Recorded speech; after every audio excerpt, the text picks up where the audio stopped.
وہ ایک طرف میاں نواز شریف کے پاس ہے، دوسری طرف جو NOC ہے وہ ہے جناب بانی PTI کے پاس۔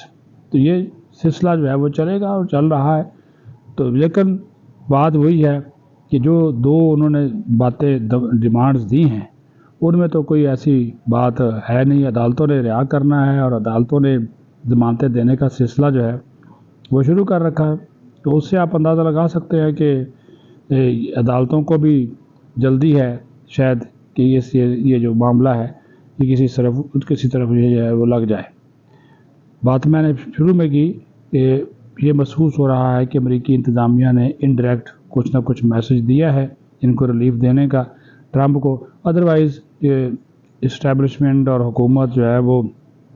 اتنے سخی نہیں تھے کہ اس کو اتنی جلدی وہ ریلیف ملتا۔ اور آج تو ماشاءاللہ ایک خوشی کی بات یہ ہے کہ جو نیٹ ہے وہ جو VPN کے بغیر ہی وہ جو آپ کا ایکس ہے وہ چل رہا ہے صبح سے ابھی تک تو چل رہا ہے۔ ایکس کے وہ جو آپ کا جو ٹویٹر ہے وہ جس کو ایکس بولتے ہیں وہ VPN کے بغیر صبح سے چل رہا ہے۔ تو اچھی خبریں ہیں۔ تو نیٹ میں بھی کچھ سپیڈ میں کوئی بہتری آئی ہے۔ تو یہ بھی دیکھیں نا، یہ کافی ساری تبدیلیاں جو ہے وہ تیزی کے ساتھ رونما ہونا شروع ہوئی ہیں۔ تو یہ پاکستان ہے، پاکستان زندہ باد جی، یہاں پہ کچھ بھی ہو سکتا ہے۔ بہرحال دوسرا جو کٹا کھول دیا محمود اچکزئی نے، اس کا جواب آ گیا، وہ بھائیوں دونوں کو لڑانے کی کوشش کی ہے۔ محمود اچکزئی نے الزام لگایا کہ شہباز شریف جو ہے وہ تیار ہو گئے تھے 99 میں جب مشرف نے ان کی حکومت، ان کے بھائی کی حکومت کا تختہ الٹا تو اس کے بعد وزیر اعظم بننے کے لیے شہباز شریف تیار ہو گئے تھے۔ تو وہ مریم اورنگزیب نے اس کی تردید کر دی، لیف عباسی تردید کر دی اور ایسی تیسی بھی کر دی ساتھ ہی محمود اچکزئی کی، کیونکہ محمود اچکزئی آج کل جو ہے وہ بیچارے نہ PTI کی گود میں ہیں نہ وہ کیا کہتے ہیں نا جی، نہ گھر کا نہ گھاڑ کا، وہ والا حساب ہے ان کا۔ وہ تحریک تحفظ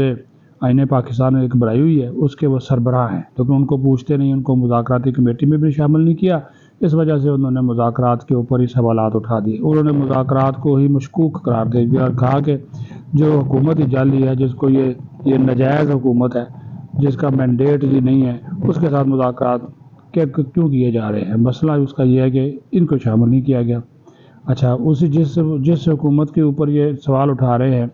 اسی حکومت جو اس حکومت کی قائم کردہ پارلیمنٹ ہے یعنی وہ اسی کے ممبر ہیں قومی اسمبلی کے، وہاں پہ بیٹھتے ہیں، امارات بھی لیتے ہیں، مزے ٹجے جناب موجیں، اس کے اوپر کوئی بات نہیں کرتے۔ بس یہ بس جو ہے وہ اپنا ایک طرح رکھا ہوا ہے۔ تو اس کا جواب حکومت کی طرف سے اچھا خاصا ان کو جو ہے وہ دیا گیا ہے۔ ان کو لینا چاہیے جواب ان سے، PTI والوں سے، کہ بھائی آپ نے مجھے مذاکراتی کمیٹی میں شامل جو ہے وہ کیوں نہیں کیا۔ تو بجائے اس کے کہ وہ ادھر جائیں، وہ الٹا ان کے اوپر جو ہے وہ چڑھ دوڑے ہیں۔ اور تیسری بات جو ہے وہ بھی بڑی امپورٹنٹ ہے، جو کہ آپ کو وہ بتانی ہے، وہ بھی جناب یہ ان مذاکرات کے ارد گرد ہی چیزیں جو ہیں وہ گھوم رہی ہیں۔ بنی گالہ، خیبر پختونخوا، گورنر ہاؤس منتقلی اور چینجز لانا،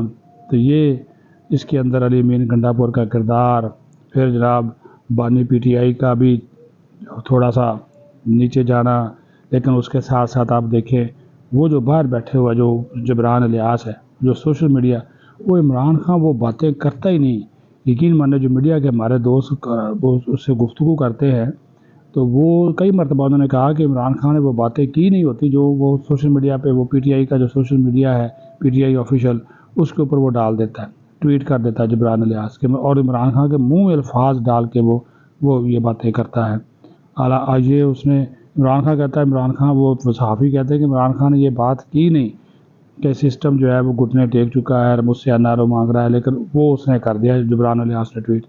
اس نے کر دیا، تو اسے کہہ دیا کہ عمران خان نے یہ بات کہی ہے۔ وہ عمران خان بھی مکر گیا اس بات سے،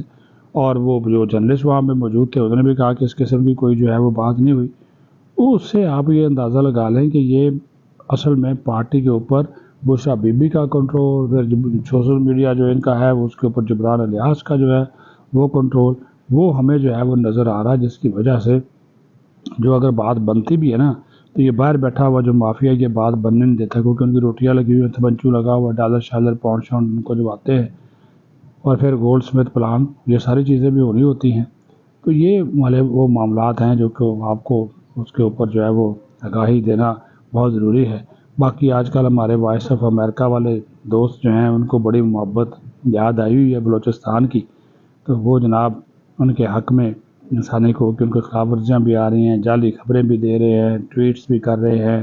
جو لوگ مظاہرے کر رہے ہیں لاپتہ افراد سے متعلق ان کو بھی بہت زیادہ پروموٹ کر رہے ہیں۔ پھر ادھر خزہ خیلہ میں کینٹ بنانے سے متعلق جعلی خبر دے دی کہ ہزاروں ایکڑ زمین پہ فوج نے قبضہ کر لیا،